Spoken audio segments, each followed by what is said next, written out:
I'm going to talk to you about driving, because I've had my problems, and I must tell you about my problems driving. First of all, in different cities. In Los Angeles, who puts up the dip signs out there? Does it make sense to put up a dip sign 2 inches before you get to the dip? You're driving the car, so what's the sign? The sign says dip. If you want to help somebody, put it after you hit the dip, you know. You just hit a dip. Thank you. I appreciate that. Now, in San Francisco, it's a different story. In San Francisco, they have these hills that have got to be the worst hills in the world to build a city around or in or on. It's fantastic. And it has nothing to do with shifting gears or anything. It's just that these hills are fantastic. They go straight up and straight down. And even with a high dramatic, I've worried at times. I've gone up to the top of some of these things. You get up to the top and the car's still going up. And you say, where's the land, for crying out loud? That's the only time I've ever stood up in the car. Where the hell's the land, for crying out loud? And then when I did go down, I went straight down like this. You know, you guys said, put the brake on. Are you crazy? The back of the car flip over this way. And the insurance company won't cover you if you had a head-on collision with a hill. I'll tell you that right now. They built a street up there called Lombard Street that goes straight down, and they're not satisfied with you killing yourself that way. They put grooves and curves and everything in it, and then they put flowers there where they buried the people that have killed themselves.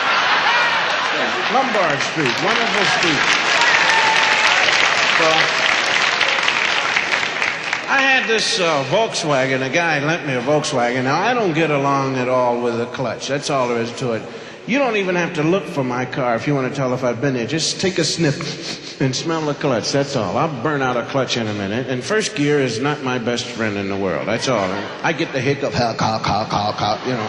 And, the second gear is not too bad. Third is great. Once I get in the third, I'm not shifting back for nobody. That's all. I'll run over a guy before I have to go back in the first gear again. Forget it. Boy. So I'm driving around the city, and I had to take this hill because they put up a detour sign. So I said, well, if I'm going to take this hill, I'm really going to take it and get right over it, boy. And I gunned up the motor. 20, 60, 80. I get up to the top. I'm ready to go over. I look to the right. Somebody put a stop sign up at the top of the hill. And I said, you got to be kidding me. Nobody in his right mind puts a stop sign up at the top of a hill like this. I figured the city didn't do it. Some nut went out to the Army-Navy store, bought himself a stop sign, he's got a spyglass, looks through it, look, Martha, we caught somebody down there.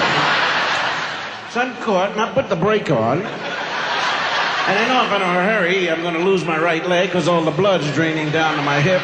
And I figured the time it takes me to get off of the brake and get to the accelerator will have drifted into the bay. And if you die that way, they won't let you into heaven. You go up, you see St. Peter, says, how'd you die? Me and a Volkswagen drifted backwards into the bays. You go to hell.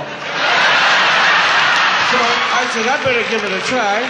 I look in the rearview mirror. Now there's a car behind me. Well, I don't want this guy to know I can't drive, so I said, come around, idiot, come around. He can't hear me because he's busy telling the guy behind him, come around, idiot, come around. They caught 13 million of us on that hill. And we all made an agreement. We put on the emergency brake and we turned it into a used car lot. That's all we did.